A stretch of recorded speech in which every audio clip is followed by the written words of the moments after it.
Welcome to Modern Anarchy, the podcast featuring real conversations with conscious objectors to the status quo. I'm your host, Nicole. I tried to keep her quiet, but she's screaming inside of me. I tried to keep her hiding, oh, shut up. I tried to keep her quiet, but she's a wild, wild woman. On today's episode, we have the tender brutalist and professional dom Empress Wu join us for a very philosophical and vulnerable conversation about liberation through kink. Together, we talk about why bad bitches date emotionally immature people, the sublime nature of sadism, and the need to examine your own internalization of social norms. Y'all, this is an episode you do not want to miss. I love getting giddy about having liberated souls on this podcast that can just bounce off such dynamic ideas from philosophy to our own experience and just honest vulnerability about how messy it is to be a human sometimes. So I really loved having Empress Wu on the show, and I think all of y'all are really going to love her too. So tune in. Well, cool. It's great to meet you. And lovely to meet you. Yeah, have you on the show. How are you feeling about recording a podcast today? I'm feeling good. Yeah. I'm really excited. I generally love podcasts because I feel like they're nice and especially ones that are a little bit more conversational like these. It's really easy to get into them and shoot the shit, and yeah, it's nice. And it's also nice not feeling like I have to perform visually, which can be really lovely and really gratifying in certain ways. And also is sometimes I'm I just want to not have to put on full beat and fuck up my face and do the whole thing. So I like podcasts because there's that degree of anonymity. Yeah, just sit back and be yourself. Is there anything specifically on your heart that you want to talk about today? I have been listening to some of the episodes, and I'm actually very curious about what would you consider the theme of this podcast to be? I consider it conscious objectors to the status quo. And that's the cheesy line, right? But yeah. I think that in society, we have a lot of expectations for who we should be, whether that be from your gender, race, religious background, all these different things. And I think that anyone who steps outside of those expectations is strong and beautiful in their own way. Yeah. And so hopefully on the show, I just want people who are doing things that are not typical mainstream culture, that are somehow leaning into their authentic self. And in that way, I think the show is just a beautiful reflection of the diversity of the human experience. Yeah, absolutely. I think that is really, really lovely and a really crucial thing to cover. And that all of that I think can manifest in so many different ways. You know what I mean? I did see a lot of sex workers on your podcast, which I'm that's fucking awesome and fucking rad, just because yeah. I think it's because for me specifically, I'm studying sex and non-monogamy, specifically relationship anarchy for my dissertation. So and as a queer person in this space and interested in working with sex workers as a future psychologist, then this is all up my alley. So and specifically, everyone who comes on the show gets to pick who I go to next. So that's awesome. Yeah, so you'll get to pick. So you get to keep the direction line going because you come from Lola and she comes from another sex worker, right? So I think inherently I will continue to have this line of sex workers depending on who you pick, Totally. Yeah. I'm curious about what it is that you're discovering in your dissertation about non-monogamy and relationship anarchy. And how is it that if you're okay with sharing this, how is it that you identify whether that's solo poly, relationship anarchist, whatever? Woo! So yeah, what am I learning? I mean, that's a big question. What do you want to know? How much do you know? How do I identify? So I identify as a queer cis woman, and I've been practicing polyamory. Although I would say my first poly partner, I don't know if I can say narcissist, but the person I was talking about earlier gave me a really shitty experience. So I think that I'm still learning a lot of what it means to actually live in this space and be practicing that. But for the most part, I personally practice solo polyamory and try to keep consistent with the concepts of relationship anarchy, of just not overvaluating my sexual and romantic relationships over my platonic relationships. I think that is really, really crucial. Yeah. I mean, what I'm learning that society, inherently marriage used to be this thing that was a function of necessity because we lived on farms and because we needed someone to actually be with us to be able to like keep us alive to survive winters and other harsh conditions. But that eventually changed a little bit more in the 1850s to become something about love and romance, because as we established ourselves as humans, we were able to actually have some of those needs met with mass farming. And then beyond that to more in the 60s and 70s, marriage and relationships have now hit this point where people are hoping to find their authenticity in their relationships with their partner. And that has subsequently created a high demand but a high reward. So there's a lot of divorces, but then the people who are thriving in good marriages typically have a great setup where they feel like they have the freedom to be our authentic selves. And so what does all of that mean? I don't know. I mean, I'm still trying to figure it out. Totally. You know what I mean? I think in my deep understanding of the world, I feel like we're a communal creatures, and like, are we meant to be non-monogamous? Maybe. You know what I mean? Definitely. Yeah. I don't think I can make that argument, and I never could, but like if I like imagine our highest level of empathetic selves of able to like be fluid and dynamic with all these different things like our sexuality, our gender, our relationships, I think that's like peak understanding of the human self. Totally. So I have like 3 different thoughts that are go like for in it. response to that. The first is like, what I'm curious about, like, what is your personal like ideal relationship structure? Someone asked me this recently actually on a date. First, I want to say I don't know. I think that's the best way to describe it, because inherently I can't really know what each dynamic that I'm going to encounter with a future person is going to put me into, right? Like say I get a great first partner and I have no idea how that's going to fit with me and how that would lead me to other things. And so maybe I would be totally satisfied with 2 really, really deep people. Maybe it could, and like until I have those people start to play into my life, I have no idea what that looks like. So I think like in terms of structure of what I want, something that is flexible and adaptive. I want to be a person who has the grounding of love in my inherent value and not a scarcity. So like when my partner goes out to other people, I think it's inherently beautiful to know that I have worth because I'm uniquely different and I bring something that no one else can bring because I am me. And so I trust that they will come back for that. And if they don't, that they're doing it because they need something else in the world that's going to bring them more fulfillment, and that's okay because they're their own person. Absolutely. And how does that actually look? I don't know, right? Like, I don't know. Yeah, 100%. Like, how is it that we're supposed to, like, deal with that and be with that? I think are, like, really, really crucial questions. Yeah, because we're all individual people. We all have our individual desires. I get so freaked out by this concept of, like, oh, we're the same person. We become so enmeshed that we're just, like, can't even disentangle, like, who we are from the other person. And I think in that you get resentment and all these other things. Yeah, and it's like, so how do we keep this level of lack of enmeshment that also recognizes the freedom of our partners? Yeah. I think it's a lot of communication. I think it takes a lot of trust, and you have to have a relationship where each other is trusting that they are there for each other and there is no doubt in your inherent sense of worthiness. Absolutely. Because, yeah, that's... So, I don't know. Maybe I'll tell you in a few years. Like when... Yeah.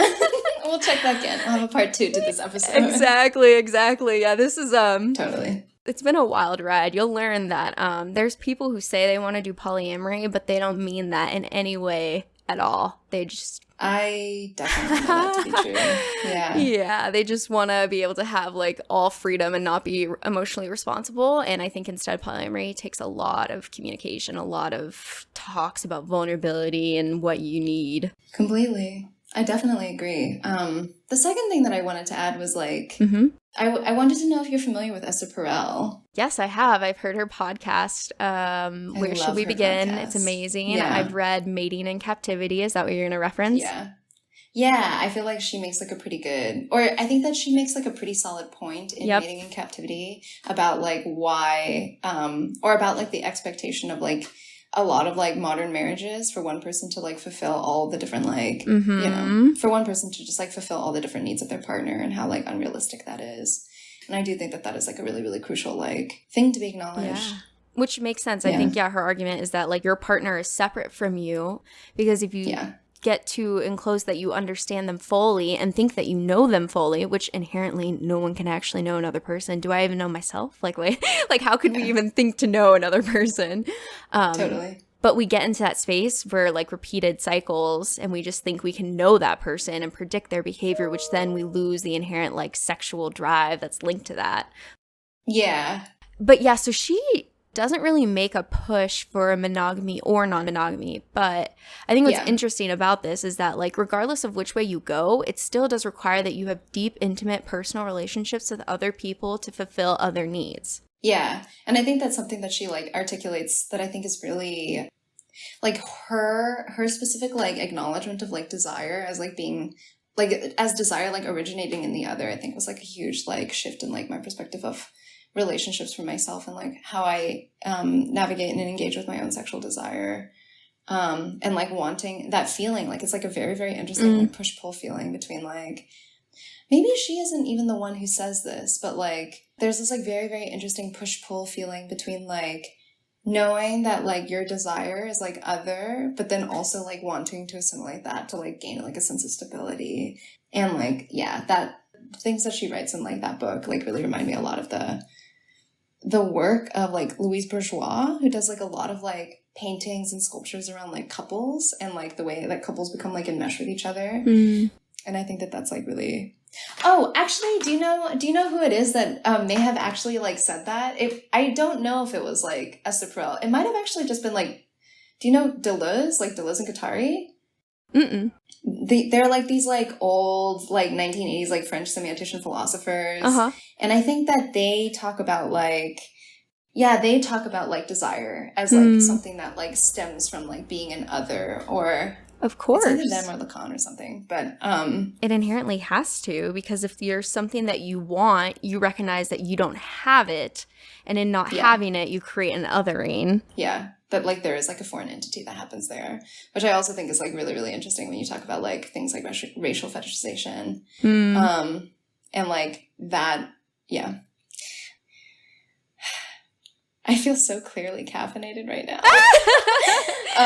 Basically, there's this like one essay by Mel Chin that I'm like really, really obsessed with. It's called Toxic Animases. It's this essay that I read when I was in grad school, that I like read one time and like became like fucking obsessed with. And Mel Chin is this like amazing, I think that they're like a Chinese American genderqueer philosopher. Hell yeah. Like researcher at UCLA, like academic, very hot. And they write about like queer studies, Asian diasporic studies, and like Crip studies, so like disability studies. And they write this one essay called Toxic Animases that is amazing. I read it like a couple of months, like 6 months maybe before the pandemic happened. And then the pandemic happened and I was just like, the universe gave this essay to me. They start with this like single phenomena of like, there was a period of time where Thomas the Tank Engine trains were being like recalled because there was lead paint in them. Okay. And like they were being manufactured in China.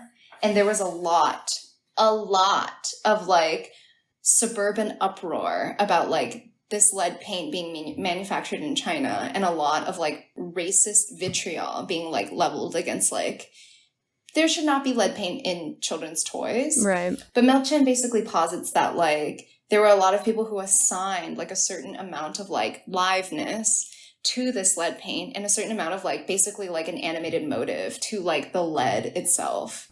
Assigning like a racial entity of like, oh, this lead paint was manufactured in China, so like it's a Chinese like motivation. And like, you know, typically Thomas the Tank Engine trains are like owned by little boys, like toddler boys. So like Mel Chin talks about how like there's like this like kind of like homosexual tie, or this like homosexual like scare by these like nuclear white suburban families against their like little white boy children, like licking this like lead paint, right? Yeah. They're, you know, there's like a gay scare around it, which is like really, really interesting. And I think like also really, really crucial because like in the context of like everything that happened in the past year and the racialization of like coronavirus occurring, that was something that felt really, really relevant. Why did I bring this up? But I think that I bring this up because I'm thinking about just like in us talking about like, oh, the status quo and like people who like move against the status quo. Yep. I think that there is like an undercurrent in the status quo that like is deeply rooted in like both like a deep desire and like a deep fear of the other. You know what I mean? Like, I think that this is something that like I've really like come to confront a lot when it comes to like, in the wake of the Atlanta shootings, I think like I've been doing like a lot of research on like the way that like Asian women specifically are like codified into law, and like the way that their bodies and like their motives and their intentions are kind of like framed in the word of law. And like so much of it is both like, oh, like you poor thing, like we need to save you. And then also so much of it is like, you're here to like fuck us, you know, like you're here to fuck us and spread disease. And like both of those things are like, yeah, simultaneously like so deeply like rooted in fear and like saviorism, and also like a really, really deep desire of the other. Yeah. If you're willing to share, I'd love to hear more about your personal experience with both of those. Yeah. As you lick the spoon. Yeah. There's matcha on the spoon, and I was just like,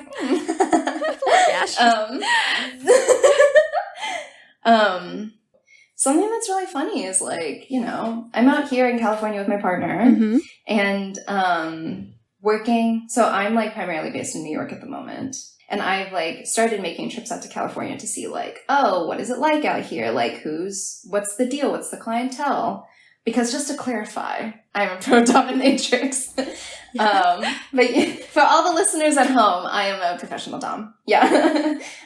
So yeah, like I'm very interested in like, what is the clientele like out here? And like, what is the landscape? What is like the kink? What is like the professional kink world like out here compared to like in New York? I feel like in the past like couple of months that I've been working here, it has been so fascinating. It's so interesting to see like the way that people treat race, like the way that specifically like white clients will treat race. You know what I mean? I've worked in like New York, I've worked in Texas, I've worked in California, and it's really funny because like there are definitely people who are in California who will be more racist to me and think that they're actually paying me a much higher compliment than like people in Texas who are just like straight up racist to me, you know? Yeah. So like the work that I've done in Texas has been like, you know, there just have been people who have like called me a chink, and I'm just like, cool, we're on the same page. I totally understand like what you're saying, and I don't think that we're going to get along, you know, like that's like clear and fine and easy. And I'm like, great. Like, thank you so much for being like very, very open about that, you know? Yeah. And then like, I'll like work in California and I'll like meet clients who will book with me, who will like say all like the good like liberal ideology buzzwords, who'll be like, fuck Trump, hate Trump, like can't believe all the stuff that he's doing, so glad he's out of office, like yeah, like oh, you used to work in Texas, bet that must have been really bad, like bet that must have been really shitty. And then the next sentence they'll be like, I think that my wife should have been Chinese. And I'm like, girl, like, you don't even know that you are also the racist, you know? Yeah. Like, just because you live in, like, a state that's, like, electorally blue, that doesn't necessarily mean that you're, like, better. No. You know? Or excused, I think.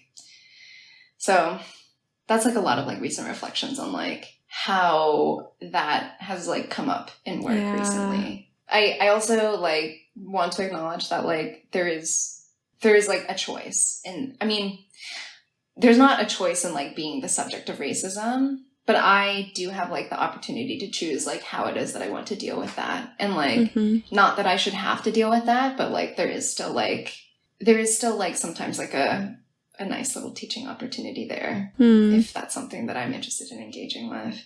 Yeah, that was a really long tangent. No, I mean, I'm holding space for you. This is ultimately with the podcast. This is your space. This is your lived experience. And I want to hear all of it that is coming to you at this moment, because obviously I do not have the same experience in this world at all. Totally. Yeah.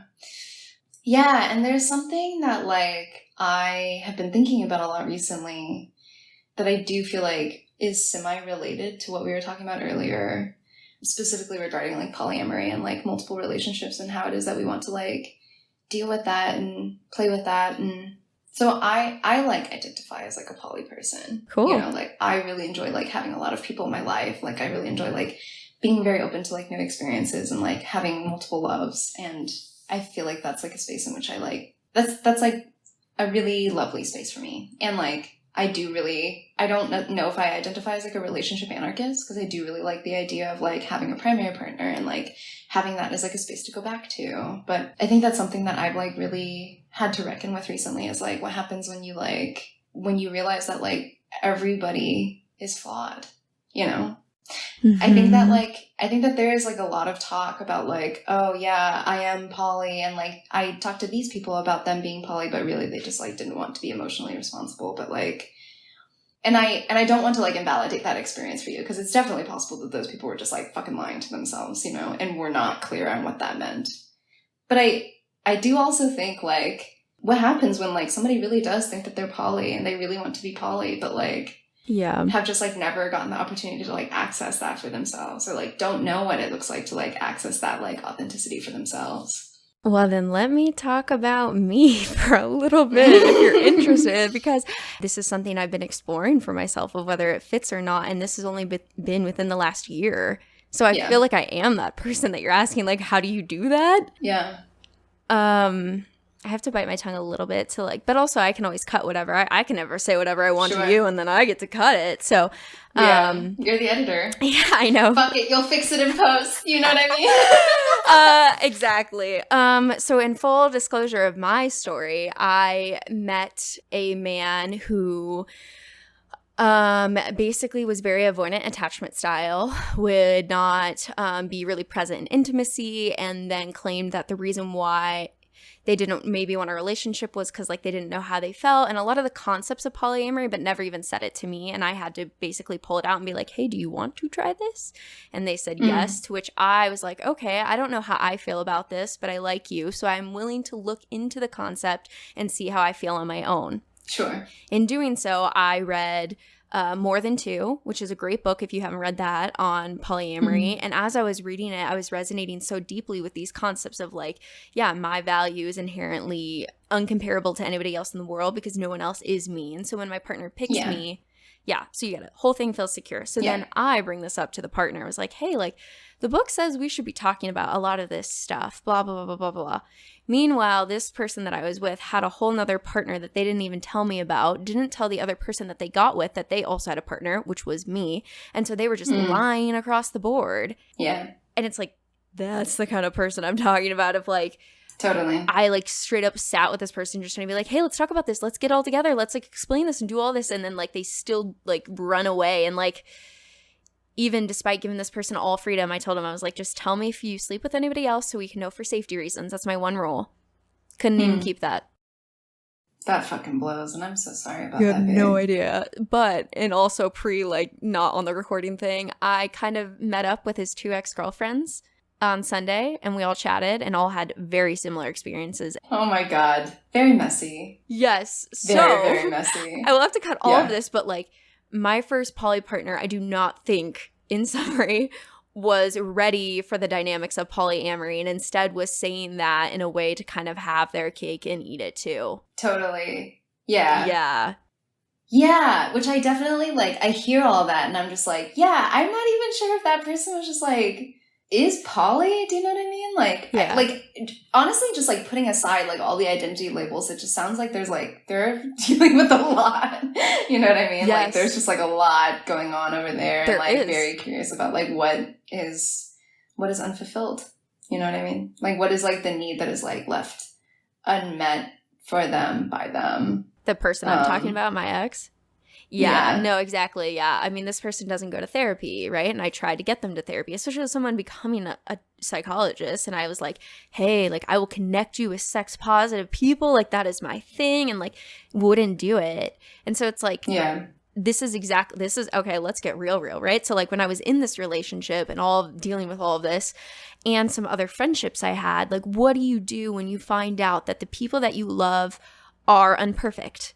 They are broken in their own way. And when do you draw that line of like, damn, their unhealed self is damaging me in the process? Yeah, I think that like is like a really good summary of like the thing that I'm attempting to like ask is like, how do you know? Yeah, how do you know? Or like, how do you like draw that line for yourself? Or or even like the fact that because I don't think that I don't think that healing is like an end goal. Do you know what I mean? Like, I think that it's like a process. And, like, yes. we're never going to like be healed. Like, every day we're just like all just like Sisyphus, like pushing our little like healing boulder up the hill.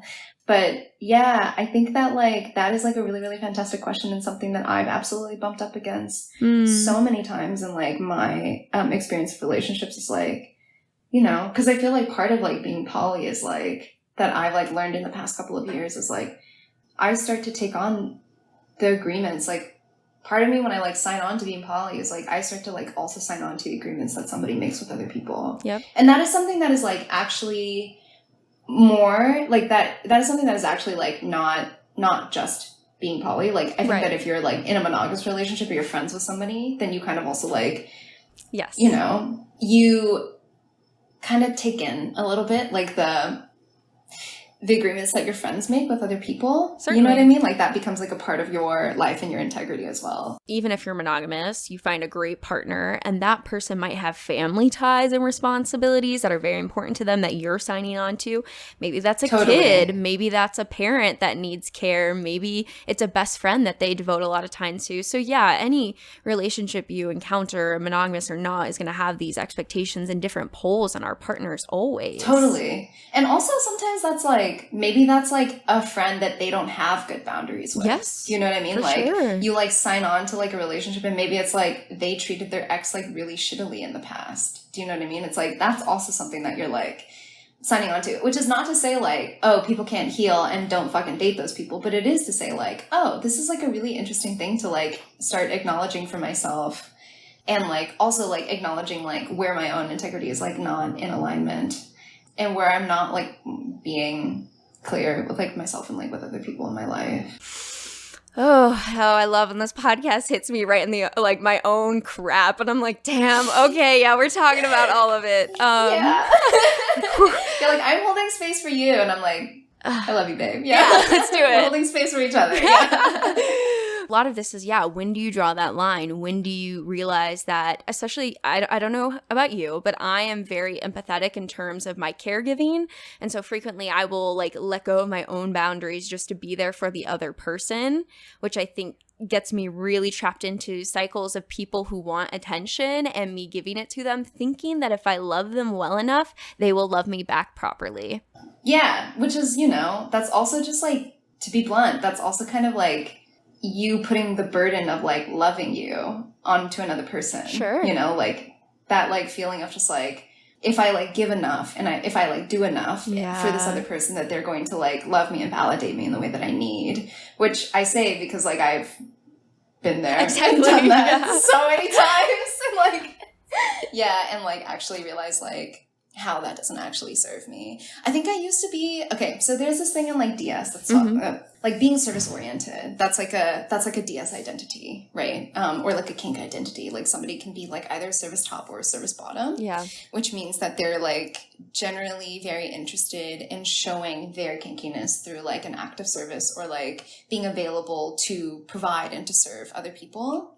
And I think that I used to like really identify like that. Like I used to be like very much a service switch, like very service toppy and service, like very much a service bottom, until I realized like how, and I don't think that this is true for everybody, but how I was definitely using that as like an excuse to not be authentic about like what it is that I wanted, and how much more it like serves other people for me to just like be real about what it is that I wanted, as opposed to being like so much in service and like wanting to almost like save other people and like give and give and give and give to them, and not like taking care of myself, or like putting my own like, or not like maintaining the boundaries that I have with myself first, because that actually has like a really, really deep impact on like the way that I'm able to be with other people. And then like I began like a service dynamic with someone in which like I was like the recipient of their service bottoming. And that dynamic taught me so much about how I actually don't enjoy service. Like I enjoy like building and creating and like being the director of all that stuff. And I enjoy having somebody else like cater to that. And that's like a space that feels really, really good to me. Like being the director of like the desire and having somebody like help me execute that. But yeah, in that dynamic, like there was definitely like an element sometimes of like that other person giving to me and like providing that kind of service to me, because it was easier to do that for me than to face their own shit. You know what I mean? It was easier to like do meal prep for me than to like think for a second about taking care of themselves. Yeah. And that's fucking real. Like sometimes like loving yourself is like this like insurmountable project. Oh my God, yeah. Yeah. Every day. Every fucking day I wake up and I'm like, fuck, I have to love myself again. It's me again, damn it. Fuck. Yeah. I was gonna wake up as a cat. Like, damn it. No. Yeah. No. Yeah, I mean, okay, yeah. So there's so many times. Well, one, okay. I'm thinking about this concept of service, and I wonder how much of that is just ingrained into society as, do you identify as being a woman? Sure. Yeah. I identify as being socialized as a, I am socialized as a woman. Yeah. Then I think a lot of gender expectations include service. Yeah, totally. And like care work. Yeah. Exactly. Yeah, very much so. Very much so. Mm-hmm. Yes, absolutely. And I think that that's like, I think that you're totally right that like for a long time, like part of the reason why I did a lot of that stuff is because I was just like, it was just also so funny because like I had this relationship when I was like in college where I would do that like all the time. And I was like such a bad bitch. You know what I mean? Like I still am. Yes. But like when I was like fucking like 19, I was such a fucking crazy bad bitch. I was like hustling. I was like doing like 3 different jobs and going to school full time and all this stuff. And then like I fucking like, you know, would text my boyfriend who was like at home and stoned, and I would text him like, baby, have you eaten yet? Do you know what I mean? I'm just like, what the fuck? No, okay. This is such a thing. Being a bad bitch, but having a child partner. I honestly, frequently, I'm like, I don't know if I could be a mom. And it's like, yeah, because I'm frequently taking care of another adult. Yeah, totally. like, are you okay? Are you fine? Is your mental health okay? Because you don't take care of yourself. Like, absolutely. And like that, yeah, it's just so fun. But I think this is part of the boundary thing is like, you were asking earlier, like how do you decide when it's too much of someone being unhealed? I think it's like we're all broken, but we all need to be able to carry our own shit. And if you cannot learn how to carry that and work through it and move through it, then like you're going to bring me down because I'm going to try and carry it for you. Yeah, totally. Or like, I think like another version of that, and like the version that I frequently say for myself is like, I mean, like part of the reason that service dynamic ended was because like, they were not like clear on their agreements that they made with themselves. And the agreements that they made with their other partners were not agreements that I agreed to. Or like were not agreements that I could even condone.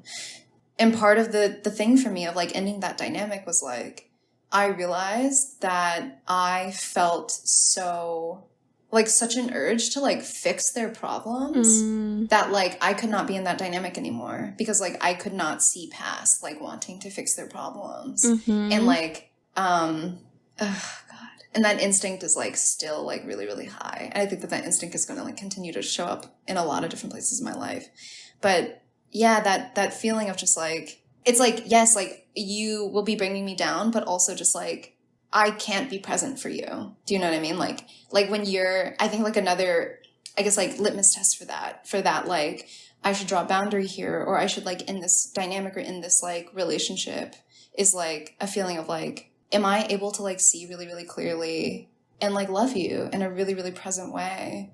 Or is like the structure of our relationship actually incurring like a lot of like personal triggers for me? And like, is that like actually like a detriment to like me being able to love you clearly? Yeah. I think, I'm not saying I'm perfect, right? But like, in fact, maybe I just want validation for someone else to see me right now that like the person that I tried to love, like I took full psychology mode of just like holding space, doing all of the things, almost like this is probably fucked up, but like as like a level of experiment with myself, like could I be present for this person that clearly has trauma and like totally holds enough space for them? And like even in that, like the level of gaslighting that would turn back, like even, no matter what you say, like they would turn it to be something that was attacking them always. Yeah. Absolutely. Like, and that's like, oh my God.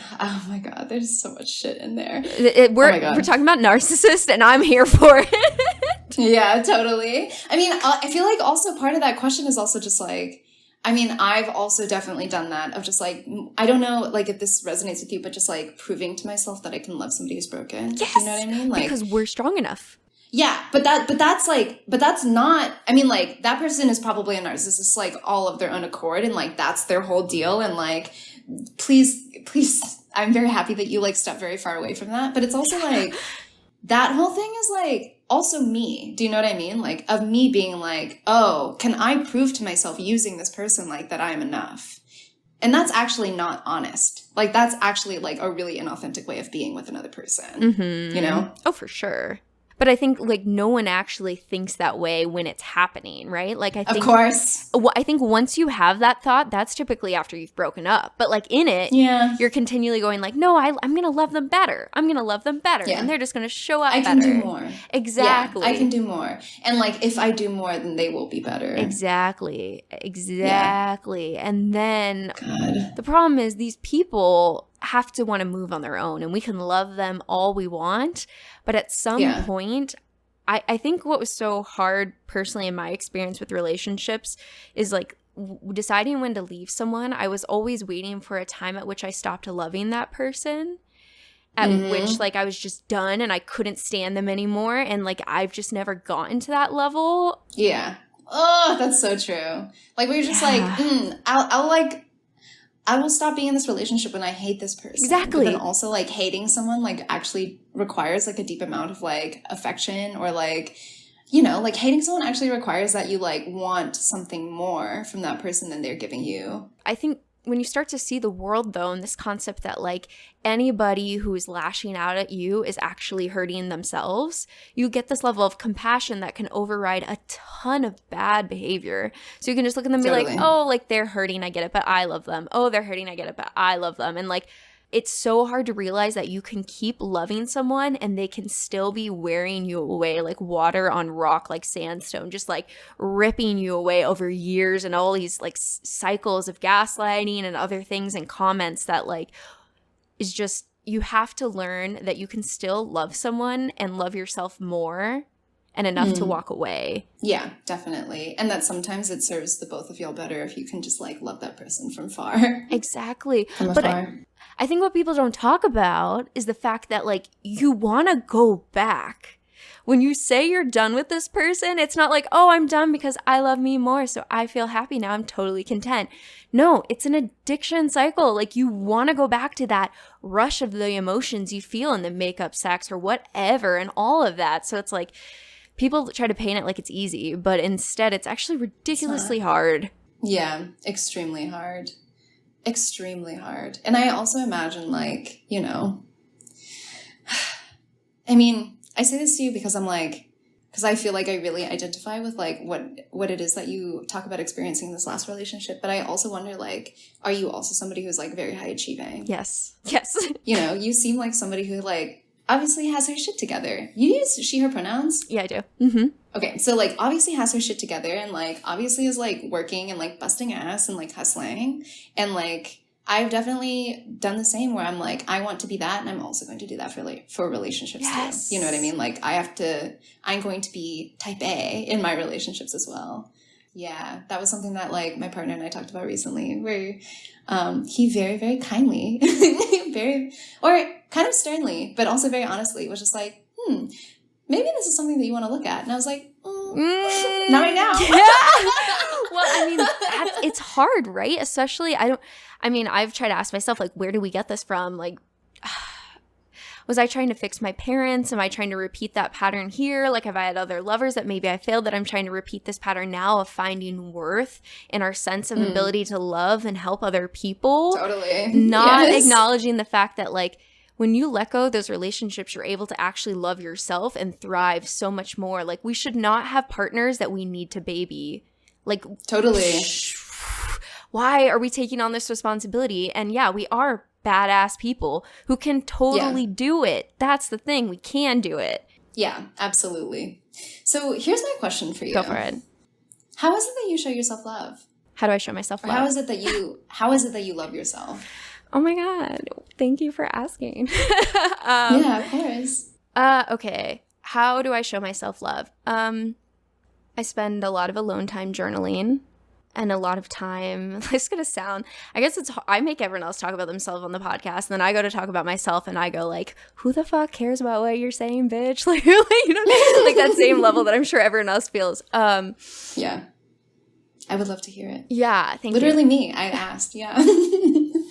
I think the most self-care thing that I've been doing lately is probably therapy, because I've been learning more of the nuance of life. Yeah. And understanding more of a yes and kind of perspective, or like literally exactly of what I've talking about before, right? Of like, I can love someone and I can leave them because they are not safe for me. And I think that, so like half the time I'm just like trying to answer so many things like in my head. I'm just very introspective in that way of like, why did this happen? Why did I do this? Why did that? And like being kind to myself and self-care literally has just been like, yes, this and this, both things are true, and I do not have to control all of it, and just kind of letting go in some ways. And so like, and then obviously I do more of the basic stuff. Like I rock climb. I try to take a bath every day because I think it's great. That's awesome. It's awesome just to reconnect with my body, especially after therapy. Sometimes I can come out very like stuck in my head, and it's nice just getting something warm and like feel it on my skin.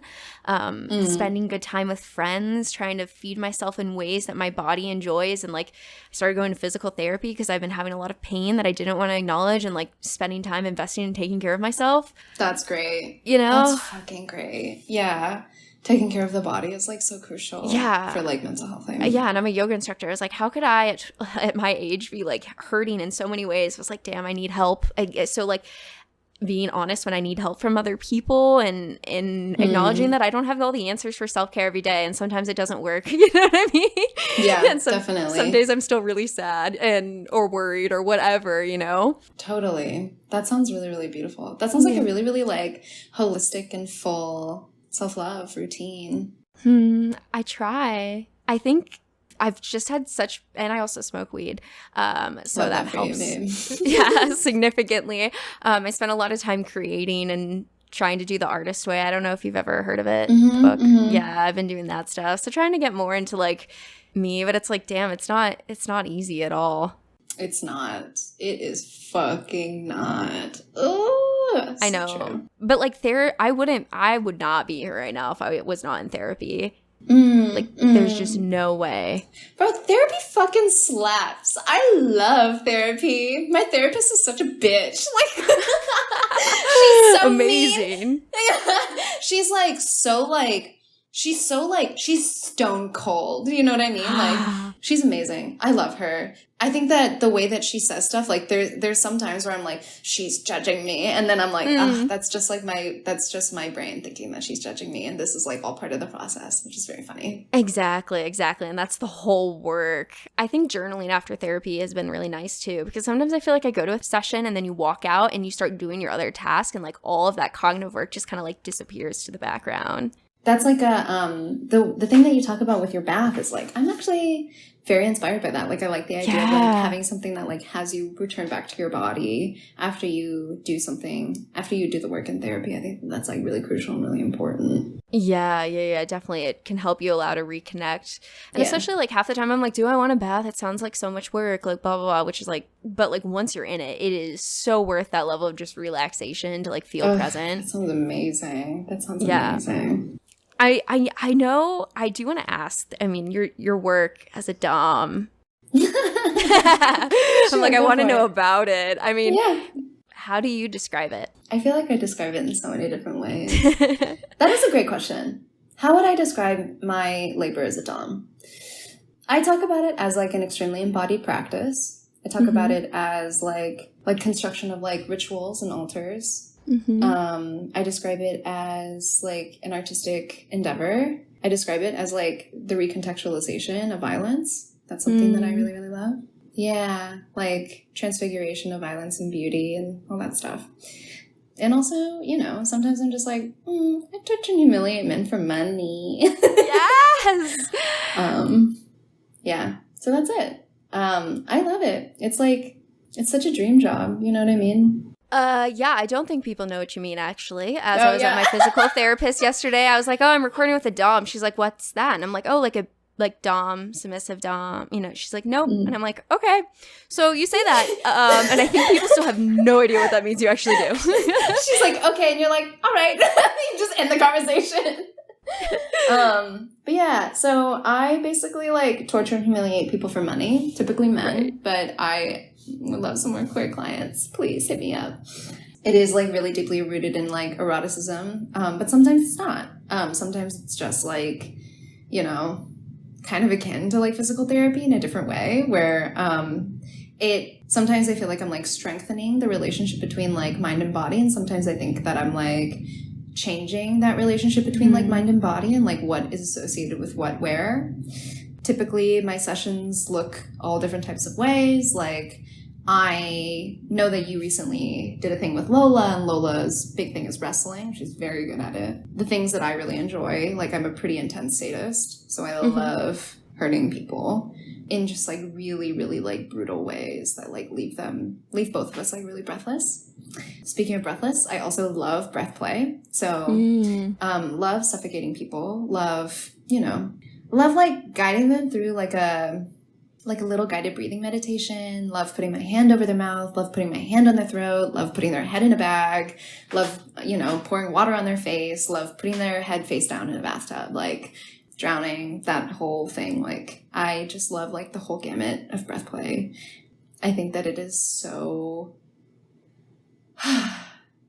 sublime, and like the very like the first time that I like put somebody's head in a bag. Do you know like the Nietzschean description of the sublime? No, tell me. So I learned about this when I was like an undergrad, like an art history undergrad, like a long time ago. So I might be incorrect about this. But basically like Nietzsche describes like the sublime as something that is like it's like horrible, like it's horrible and you cannot look away. And like there's like a beauty in that. Yeah, this is sounding familiar now. Yes. Yeah. I've also been listening to the audiobook, but it's a book, The Art of Cruelty by Maggie Nelson, in which she talks about like aesthetics of cruelty and aesthetics of violence. And yeah, I feel like the first time that I like put somebody's head in a bag, I was just like, there's no other word to describe this for me other than like sublime. I'm like, this is unbelievable. I just felt like watching somebody's like pure struggle as they like tried to like take in a breath was like, oh, it just made me feel things that I like never felt before. Like I felt like I was just like, I don't know if you ever get this, but like sometimes I feel like I'm like so close to like pure essence of human experience. You know what I mean? Like, I feel that way sometimes when I'm, like, coming, or sometimes when I'm, like, really connected to another person, or sometimes, like, when I'm, like, crying, I feel that way, where it's just, like, pure release. And I felt that way when I was, like, watching this person, like, struggle to breathe. I was like, this is it. This is, like, godliness. You know what I mean? Yeah. I think some people would look at that and be a little bit concerned, right? I mean, like just like outright. I always keep in context my Mormon mother's perspective, who would be like, "Wow, this sounds scary that this person likes all this stuff." Yeah. I know. Oh yeah, no, I know. When I told her I was recording with the dom, she already like freaked out. She's like, "No." Anyhow, I think what's interesting though is like, yes, we all love coming to that level of fear. I mean, think about horror films, all these other things that we get off on enjoying that level of experience of that. And so I'm thinking in the situation of like what joy you're experiencing as the one giving this, and also the person who is consenting to this and what they're enjoying. Yeah. And like, I think that like something that I really had to come to terms with in the past like several years that I've been doing this. I celebrated my like 5-year anniversary recently. Congrats. Thank you. Is like, where is it that I find freedom? Like, I think that like generally my life has like been centered around like pursuits of freedom. Yes, hell yes. And yeah, which, I'm sure that you like probably identify with a lot as like a queer woman and like, a poly woman and yeah. And like visiting those like avenues of being radical in that way. Yeah, and I think that kink is, like, absolutely something that, like, has offered me, like, so much freedom because it, like, is completely, like, redesigned. what I view to be like pleasurable and like what I view to be erotic and like what I view connection, like what I view as like a possible avenue of connection with another person. Also like what sex can be. That's fucking rad. And B, like I think that kink is like such a amazing and like liberating space for people because it allows people to ask themselves like, because I think that a lot of people are just like, oh, I'm free because I can do all the stuff that I want. Do you know what I mean? Like, but I don't actually think that that's freedom. You know what I mean? Like, No. are you free? Like, are you free when you cannot do that? Like, do you feel freedom and do you feel liberation when you cannot do the stuff that you want?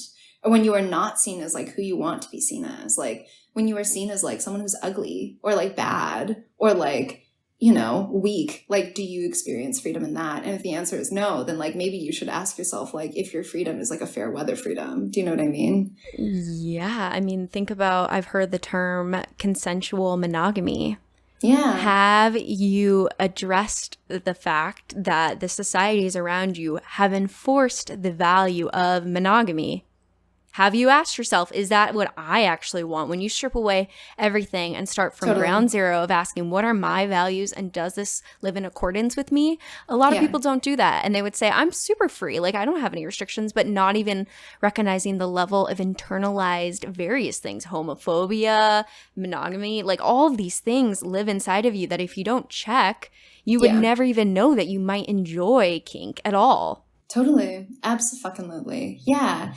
Yeah, just like all these like different questions for yourself around like, and like, this is not to say that like monogamy is bad or like, or that like, you know, being straight is bad or whatever it is, or like being heterosexual is bad, but it's just like to ask for yourself like, oh, is this something that I'm actually consciously choosing?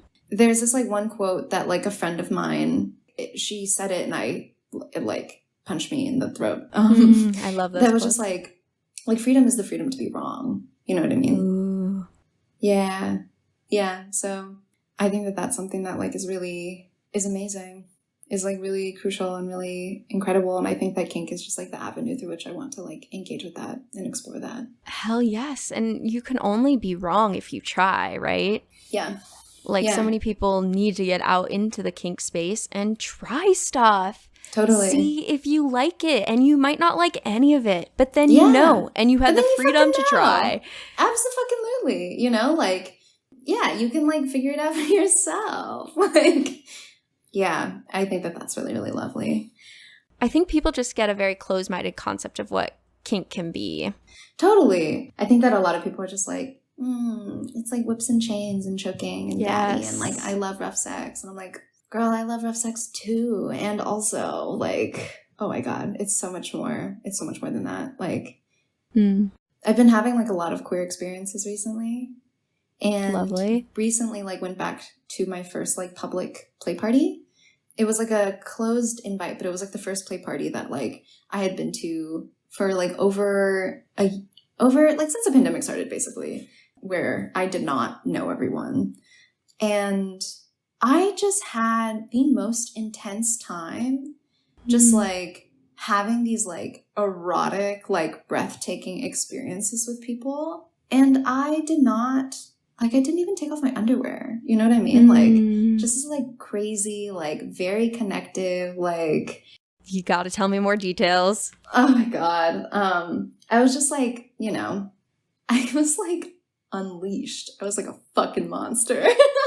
What does that mean? I had like 4 different scenes over the course of like, it was like probably a 5 or 6 hour party. In the first hour, it was for like mingling and like chatting with people. So probably like 4 to 5 hours. I had 4 different scenes. One of them was like just like whipping a friend of mine and just like looking right into her eyes. It's like whipped her as the first time that she had ever been whipped. And then one of them was like a fisting scene. And then the other one was like a triple fisting scene in which like I asked, like, I started fisting someone and asked 2 of my friends to like join me. And like, it was like this very intense and also like very like joyful experience of just like all of us having our friends and like all of us having our hands in the same body at the same time. And like people watching and being like, what the fuck? Like, this is crazy that this is happening. And then the last scene was like a scene between like me and like 2 other Asian femmes. And we, like, I co-talked with another person. And it was just a scene in which, like, the third person was, like, on the floor, and she asked to, like, be kicked, like, lying on the ground on the floor. And I just, like, me and this other top just, like, kicked the shit out of her. And, like, obviously was, like, very conscious to, like, not kick in spaces that were unsafe. So, like, no ribs, no bones, like, no face. Yeah. Kind of thing. But pummeled and punched this person. And, like, the look of, like, pure joy on her face was, like, wow, such a reward. You know, like, I think that this is something that has been especially, like, true and present during the pandemic, is that people have just not been feeling, like, at home in their own body, and, like, are not in tune with, like, the extent of, like, their physical experience. Because so much of, like, our experiences recently have been mediated by screens. Yeah. So to, like, go back to this, like, party and, like, for people to, like, get back in tune with, like, the capacity of their experience. And, like, the capacity of, like, how much their physical body can, like, withhold and withstand. Yeah, and to, like, be a part of that for other people was just, like, crazy. I was, like, top high, you know, like, yeah. I just, like, had so much adrenaline from these, like, different experiences that I was, like, woozy, like, walking around on the street afterwards. I love that. It's really beautiful. And yeah. I think there's also a space too, and I'm sure that same area or another party, for people who want to be worshipped. Totally. Absolutely. And there definitely were scenes of worship that were happening at that time. And, like, I think that's something that's also, like, really, really beautiful. And, like, this is another thing that we were talking, I think that this is, like, also in alignment with something that we were talking about earlier regarding, like, service and, like, spectrums of receiving and giving. Basically, like, all these different, like, alternative modes of giving and receiving pleasure, I think, are really, really beautiful, and can be like all psychological and all mental, or it can be, like, purely physical, and can be, like, really, really soft and tender and caressing, or can be, like, extremely and incredibly violent. Yeah. And can be both, you know what I mean? Like, very much yes and experience of, like, oh, I can, like, there are certain people in my life with whom, like, worshiping them and, like, being so soft and so gentle with them would be an act of violence to them, you know? And that, like, how they prefer to, like, interact with people and how they prefer to interact with people sexually is, like, brutal, you know what I mean? And brutality is, like, an act of love, you know? And I think that, like, same thing that we were talking about earlier about, like, monogamy, consensual monogamy being, like, ingrained in, or monogamy being ingrained as, like, choiceless, you know? Because people don't even realize that there's an option outside of that. I think that there's, like, a similar thing around, like, oh, this act is, like, a blank of love. And so, like, people just assume, like, oh, because I'm doing this, because I'm loving, because, like, society says that this thing is loving, it's loving, you know? When in reality, it's, like, there are certain things that don't always resonate as loving. Or, like, you can choose to love somebody in, like, so many different ways, you know? Which I think opens up, like, so many different conversations about, like, actually detailing, like, oh, this is what makes me feel good, or, like, this is what makes me feel really loved and really seen and, like, really understood. Those are the questions I'm starting to have with people I encounter. Because how else we're, like, moving through this world trying to guess how our partners want to be seen, how they want to be loved, how they want to be cared for. And it's so important to just ask. Yeah. And it's on my job to know what I want, right? Yeah. It's on no one else's job. I mean, I might recruit others to help me along the way find out what I want, but it's my job to figure that shit out. It's, like, your responsibility. You know what I mean? Like, your desire is your responsibility. And that doesn't necessarily mean, like, oh, you have to know what you want. Because, like, how fucking realistic is that for somebody to, like, know exactly what it is that they want? And for that to, like, not change their whole life. But I do think that it is, like, a personal responsibility, and also, like, you fucking owe it to yourself to be, like, open to exploring what that looks like with people, and, like, open to be willing to articulate that to, like, whatever partner it is, or, like, friend.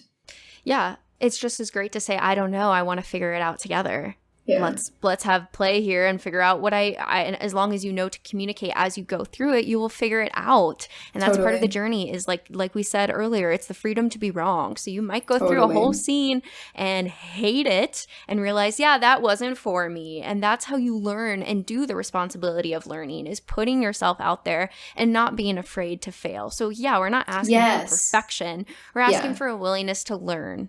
Yeah. To, like, be in pursuit of, like, your true desire and not be, like, afraid to eat shit on the way down. You know what I mean? I mean, literally, and sometimes I mean, not literally, and also sometimes literally. Do you know what I mean? For all my shit eaters at home.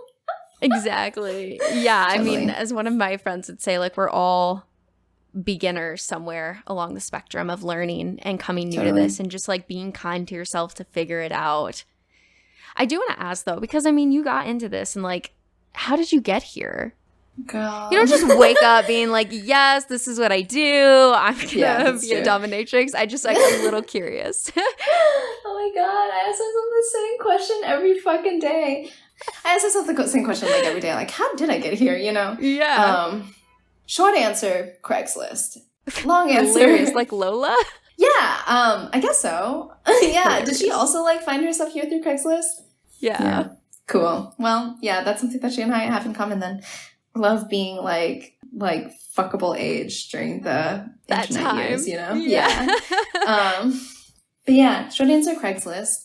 Long answer, I like had a boyfriend who I watched like this documentary with, and there was like a financial dominatrix in this documentary, and he was just like, hey, I just want to let you know, like, you could do this. And I was like, interesting like little idea that you put in my head. And then I like came to New York for a summer, and like I like, you know, was doing like my like young teen New York thing, and I was like, like I want to try everything. So I like joined this art collective, I did some modeling, and like people that I kept meeting were either talking about like pro-doms or knew a pro-dom or like dated one or like they tried it. And I was just like, it kind of seems like the universe is trying to point me in a specific direction. Yeah.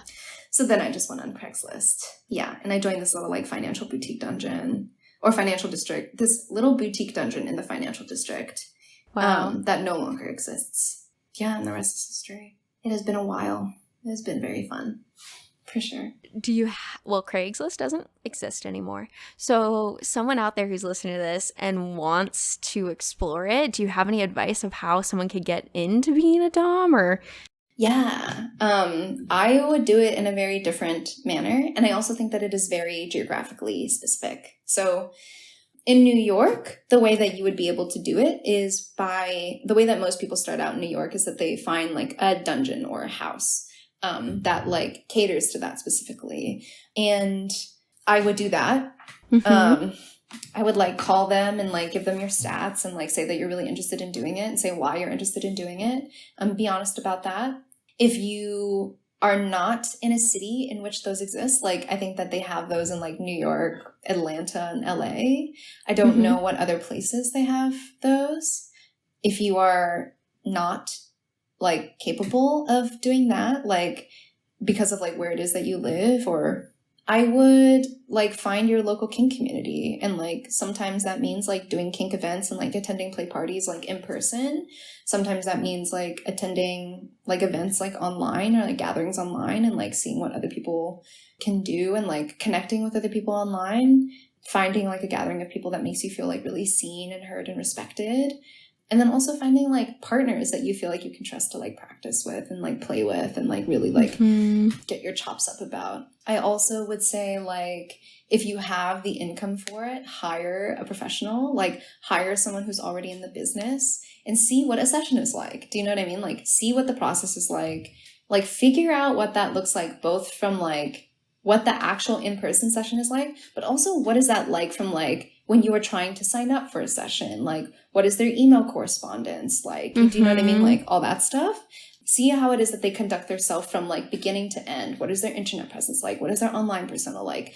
What does their website look like? How is it that they like portray themselves via email? And then also how is it they conduct their sessions? If you don't have like a lot of income, maybe like ask a pro, like if you can like take them out for lunch, you know what I mean? Like, and just be like, can I pick your brain? And some people will say no, and that is okay. And a lot of people will say no because it like, there are a lot of people who want to do this job because it is very glamorous. I think that a lot of people think that it's very glamorous, but not a lot of people stick it out because it's actually like a lot of hard work and takes a lot of time to, you know, to get to a place in your career where you feel really comfortable. Which also just like shout out to how badass you are to be in that space yourself. Thank Thank you. It has taken me a really long time. Yeah. I also want to very much like acknowledge and admit that like there was a long period of my career, and I still do this sometimes, where I like just like swung my dick around until it like hit something, and like a lot of that took a lot of like faking it and fronting on my part. Oh, hell just yeah. being like, yeah, I'm dominant, but then like you realize that you step into that performance, and that performance starts to feel natural, and you don't have to like prove anything anymore. You know what I mean? And that space has like really allowed me to like be really authentic with the people that I play with, both like in my, or like for income, and then also like on a personal basis. And I'm sure that changed how you interact with other people once you realized that there's something that you wanted to be, right? A dom, and learn that that's a persona I can embody and then make my own. At that point, any interaction you have with anybody, you recognize that if you want something, you can craft and become the person that you want to be. Totally. Yeah, that's all just like performances. You know what I mean? Yes. Like, yes. It's all fake. It's all made up. So you might as well just be the one that you want, you know? Exactly. I know I had a lot of my friends like reaching out to me like, how are you hitting on women? I'm so like embarrassed. I'm like, you just do it and fake it until you start getting used to hitting on people and it becomes your norm. Yeah, absolutely. Absolutely. It never felt great at the beginning. You just fake it. Where's the bravado? Like, you just gotta come in acting like you're hot shit, and then people vibe off of that. Totally. Or just like, yeah, exactly what we were talking about earlier. Just like being responsible about trying to figure out what it is that you want. Being honest with that. And I think that that's great. Yeah, I think that another thing that really taught me that was like really cool and interesting was like, now that I'm like being paid to like be mean to people, I don't want to do it for free anymore. You know? Hell yeah. Yeah, which is nice to like realize and acknowledge for myself. It's just like, it actually takes like so much energy and like so much labor to be mean and like be mean and like rude to people. So I'm just like not interested in, I'm just only interested in like being like really sweet and tender and compassionate. Exactly. They can pay you for that. Exactly. And I'm really good at it, is the thing. Hell yes. I love that level of ownership. It's badass as fuck. Yeah, one of the things I do ask everyone on the show too is, what is one thing that you wish other people knew was more normal? I actually don't know. Like, I feel like I feel like there's a part of me that like instinctively wants to like rebel against the framing of the question, you know? Do it. Yeah, there are things that I would like for more people to participate in, but I don't know if I'm like interested in necessarily like being like, yeah, this is normal. I don't know if I like want it. I like it when things are like kind of weird, you know, or like a little bit taboo. I think that adds like a nice little spicy edge to some stuff. Well, hey, your thing could be, I want to normalize the fact that nothing's normal. Yeah, I think that would be it. Like, I'm interested in like denying normality as like a baseline state. That feeling of like settledness and security and like normality and like, and comfort is like, that can serve you in a specific way, but that doesn't necessarily mean that it's like, that's like the thing that you want. Or the thing that you're striving for. Certainly. Inherently, like, I mean, the path that you're choosing of, you know, your own destiny and not finding safety in the normalcy is a very isolating journey. Mm-hmm. It is. I mean, it can be. It can be.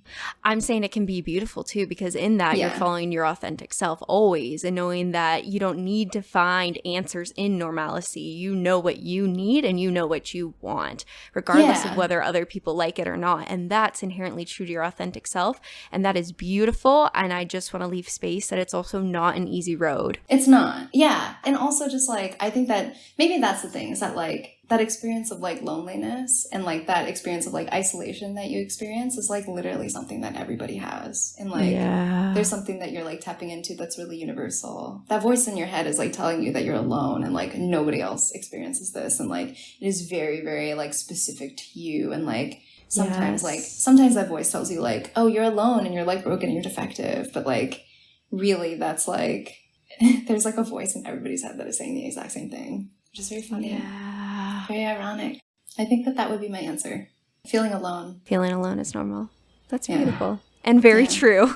Feeling lonely, I think, specifically. You can feel lonely and still have community, and that's also normal too. Sometimes it's just, it really can feel that way, but equally knowing that I don't know. I like to end on positive things. Like, that's a hard thing. Yeah. Just be like, cool. So feeling alone, super normal. Goodbye, everyone. You know what I mean? Bye. Yeah. Or like feeling alone or feeling lonely or freakish or like, or like an outlier are all like normal things to do. And I think that there's like a certain amount of beauty in the fact that like we all experience that and like we can all see each other in our loneliness. And there's also like a certain amount of reclamation that you can have in being a freak and a fucking pervert. And I think that that's like super hot and like my whole thing. Hell yes, exactly. That frequently when you're walking alone, sometimes that means you're on the right path.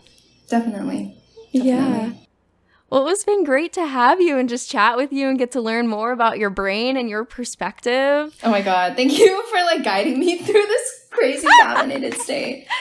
No, I loved it. I loved everywhere we went, from kink to poly to relationships to when to break up. I'll have to pick what I want the title to be for this fun one. Yeah, so many different options. Is there anywhere people can find your stuff? Yes, thank you so much for asking. So my website is empresswu.net. You can find me on Twitter at thebitchempress or on Instagram at thebitchempress_.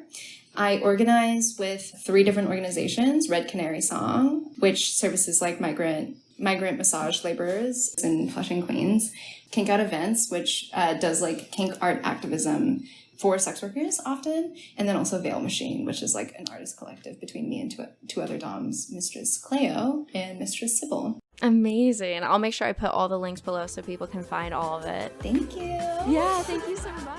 If you enjoyed today's conversation, then subscribe for new episodes released every Wednesday, and follow us on Instagram at Modern Anarchy Podcast, where we open up a dialogue about all of these topics. Otherwise, I'll see you next week.